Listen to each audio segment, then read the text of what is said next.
আসসালামু আলাইকুম। আশা করি সবাই ভালো আছেন। দেশ ও বিদেশে যে যেখান থেকে দেখছেন সবাইকে স্বাগতম। আমি Syed Nadimul Hasan, education and immigration consultant and founder of prospective Bangladeshi students planning to study abroad. আজকে একটা গুরুত্বপূর্ণ টপিক নিয়ে আপনাদের সাথে কথা বলবো। যে টপিকটা নিয়ে অনেকদিন ধরে আমাকে অনেকে রিকোয়েস্ট করছেন। এটা হচ্ছে টাইজ ইন হোম কান্ট্রি। ঠিক আছে? Or ties in Bangladesh. আমরা জানি যে ইউএস, কানাডা বা অস্ট্রেলিয়া বা যেকোনো উন্নত দেশে আপনার ভিসার জন্য যখন আমরা অ্যাপ্লাই করি সেক্ষেত্রে স্টেটমেন্ট অফ পারপাস বা স্টাডি প্ল্যানে আমাদেরকে খুব ডিটেইল কিছু কথাবার্তা বলতে হয়। আর যেসব সেখানের মধ্যে একটা হচ্ছে টাইজ ইন হোম কান্ট্রি। অনেক ক্ষেত্রে যেখানে ইন্টারভিউ ফেস করতে হয় লাইক ইউএসএ বা আদার কয়েকটা কান্ট্রি, সেখানের মধ্যে আপনাকে এই বিষয়টাকে প্রুফ করতে হয় কম বেশি। তো সেটা কিভাবে করবেন সেটা নিয়ে একটু ডিটেইল আলোচনা হবে আজকে। মূলত ৫টা পয়েন্ট আমি টাচ করার চেষ্টা করব। পয়েন্ট 1 হচ্ছে স্ট্রং ফ্যামিলি টাইজ। আপনি যদি ব্যাচেলার্স ডিগ্রির জন্য যান সেক্ষেত্রে তো আপনার স্পাউস বা চিলড্রেন নেই। সেক্ষেত্রে আপনি দেখাবেন যে আপনার বাংলাদেশে immediate family member like your parents আছে, তারা ওখানে এল্ডারলি লোকজন আছে, আপনার গ্র্যান্ড প্যারেন্টসও আছে, সেটাও বলতে পারেন যে তাদেরকে তাদের প্রতি আপনার একটা রেসপন্সিবিলিটি আছে। After you complete your degree আপনি সেখানে বাংলাদেশে ব্যাক করে তাদের টেক কেয়ার করবেন, এরকম একটা বিষয় আসে। পয়েন্ট নাম্বার 2 এটা হচ্ছে এমপ্লয়মেন্ট। সরি, আমি পয়েন্ট নাম্বার 1 এ আরেকটা জিনিস মিস করেছি। যদি আপনি মাস্টার্সের জন্য নেন অবভিয়াসলি আপনার স্পাউস থাকতে পারে, চিলড্রেন থাকতে পারে, তো সেটা একটা strong motivator strong family ties দেখানোর ক্ষেত্রে। সেকেন্ড পয়েন্ট এটা হচ্ছে employment in your home country. Employment in your home country, যদি ব্যাচেলার্স ডিগ্রিতে আপনি এইসব দেশে যান সেক্ষেত্রে আপনার জব প্রসপেক্টটা দেখবে যে এই ডিগ্রিটা শেষ করে আপনি বাংলাদেশে কোন কোন লেভেলের জব পেতে পারেন, হ্যাঁ, বা ক্যারিয়ার প্ল্যানটা কি হতে পারে আপনার। লেটস সে আপনি বাংলাদেশে ইউএসএ বা কানাডা বা অস্ট্রেলিয়াতে একটা ডিগ্রি শেষ করলেন, সেখানে এটা শেষ করার পরে আপনি কি বাংলাদেশে একটা মাল্টিন্যাশনাল কোম্পানিতে ঢুকতে পারতেছেন কিনা, বা ওই জব পজিশনটা কি, বা যে ডিগ্রিটা যে শেষ করবেন সেখানে থেকে কি কি স্কিলস গুলো নিয়ে বের হয়ে আপনি জব মার্কেটে যাবেন, এই বিষয়গুলো এখানে দেখে। আরেকটা আপনি সেখানে হতে পারেন বাংলাদেশের যারা আপনার এক্স অ্যালামনাই গুলো আছে ওই কোম্পানির, ইউনিভার্সিটির অ্যালামনাই আছে, তারা কোন কোন জায়গায় আছে এখন সেটা দেখে আপনি বলতে পারেন, তাদের এক্সাম্পল দিতে পারেন, হ্যাঁ, তারা এই রেঞ্জের মতো স্যালারি পাচ্ছে বাংলাদেশে বাইরের ডিগ্রিটা নেওয়ার পর। তো এই পয়েন্টটা খুব ইম্পর্টেন্ট। তো যে বাইরের ডিগ্রিটা আপনি ইউএস বা কানাডা বা অস্ট্রেলিয়ার এই ডিগ্রিটা শেষ করার পরে বাংলাদেশে ব্যাক করলে আপনার জব প্রসপেক্টটা বেড়ে যাবে এবং আপনি ওই স্কেলের বা ওই লেভেলে যেতে পারবেন। সো পয়েন্ট 2 গেল employment in home country. Point 3 হচ্ছে প্রুফ অফ প্রপার্টি ওনারশিপ। এটা কেন ইম্পর্টেন্ট? এটা হচ্ছে আমরা তো এমনিতেই ভিসা অ্যাপ্লিকেশনের সময় ফাইন্যান্সিয়াল অ্যাফিডেভিট বা সিএ রিপোর্ট যেটা বলি, সিএ ভ্যালুয়েশন রিপোর্ট, এখানের মধ্যে এমনিতেই দিয়ে থাকি যে আপনার যে যাচ্ছে তার স্পন্সর ইউজুয়ালি প্যারেন্টস বা সে নিজেও যদি হয়ে থাকে যে তার ফ্যামিলি অ্যাসেটস যেগুলো আছে সেটা দিয়ে তার টিউশন ফিজ অ্যান্ড লিভিং এক্সপেন্সটা কভার করছে, প্লাস হচ্ছে প্রপার্টি দিয়ে থাকি। এই প্রপার্টির অংশটা এখানে আসছে। যে আপনি ধরেন এখন ইয়াং এজে ব্যাচেলার্স বা মাস্টার্স ডিগ্রিতে যাচ্ছেন, সেক্ষেত্রে আপনার তেমন একটা প্রপার্টি নাও থাকতে পারে, বাট সেক্ষেত্রে আপনি ফ্যামিলি ইনহেরিটেন্সটা দেখাবেন যে আপনার ফ্যামিলি প্রপার্টি আছে, ওই প্রপার্টিটা আপনি ইনহেরিট করবেন আফটার মানে ওনাদের একটা সময়ের পরে।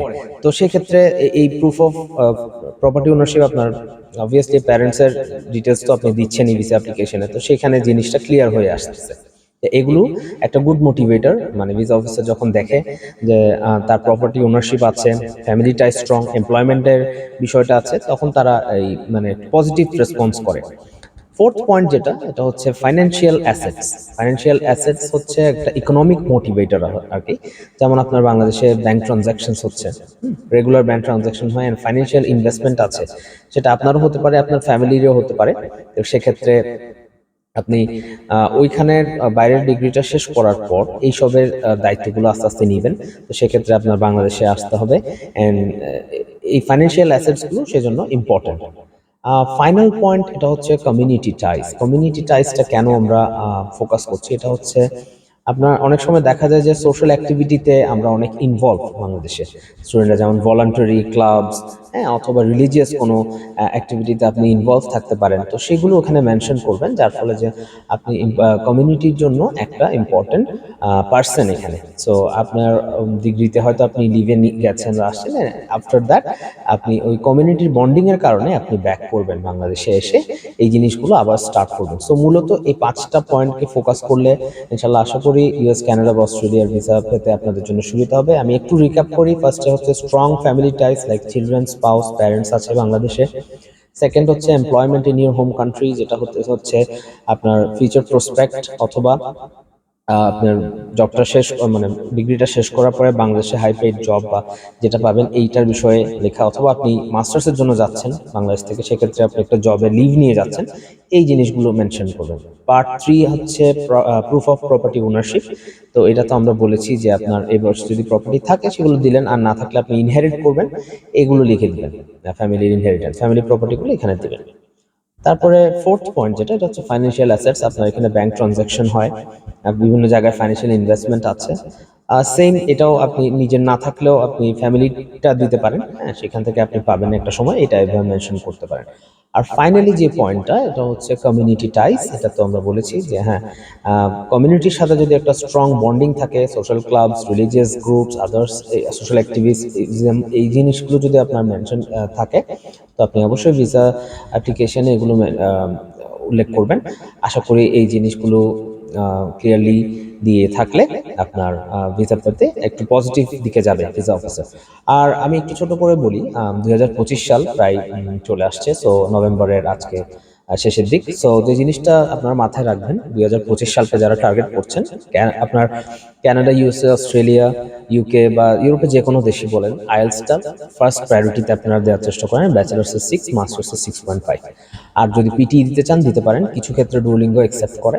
সো এর বাইরে যদি আপনারা দিতে চান, তো সেক্ষেত্রে দেখবেন যে ম্যাটেরিয়ালসগুলো অ্যাভেলেবেল আছে কিনা। হ্যাঁ, আমাদের গ্রুপে কিছু আমরা লিঙ্কস দিয়ে থাকি, বিভিন্ন সময় কোনো হেল্প লাগলে আমাদেরকে নক দিতে পারেন।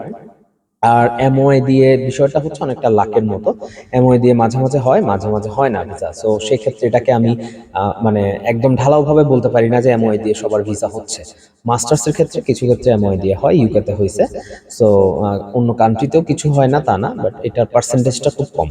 সো আপনারা সবাই আইএলটিএস বা পিটি এগুলো দেওয়ার চেষ্টা করেন, দিয়ে সবার জন্য শুভকামনা। আর আমাদের একটা পেইড কনসালটেশন সার্ভিস আছে, গ্রুপের ফ্রি ম্যাটেরিয়ালের পাশাপাশি এটা আছে। সো যারা আমাদেরকে এই সার্ভিসটা নিতে চান তারাও নক করবেন। ধন্যবাদ। আসসালামু আলাইকুম।